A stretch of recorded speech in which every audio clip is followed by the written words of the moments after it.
আসসালামু আলাইকুম। আমি শুধু এটুকু বলার জন্য, আমি সারাদিনে যত মিটিং করি, এ পর্যন্ত যত মিটিং করে এসেছি, সবচেয়ে বেশি আনন্দ পাই যখন আপনাদের সঙ্গে এরকম বসার সুযোগ পাই, আলাপ করার সুযোগ পাই। কারণ এখানেই সবাই মিলে বাংলাদেশের প্রকৃত ভবিষ্যৎ রচনা করা হচ্ছে। এটা আমাকে শিহরণ জাগায় যে এরকম একটা কাজে আমি জড়িত হতে পেরেছি, নিজেকে যুক্ত করতে পেরেছি। শুধু আপনাদের কথা শোনার জন্য, এটা কিভাবে আপনারা গাইড করবেন, কোথায় নিয়ে যাবেন। আমাদের উপর দায়িত্ব দেওয়া হয়েছিল সংস্কার করার জন্য। আমরা ঠিক বুঝতে পারছিলাম না কোথা দিয়ে শুরু করি।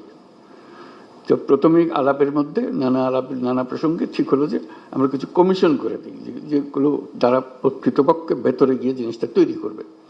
তো এটা দীর্ঘ প্রক্রিয়া, লোক জোগাড় করা ইত্যাদি। শেষ পর্যন্ত আমরা কমিশন করলাম, প্রথম 6টা কমিশন,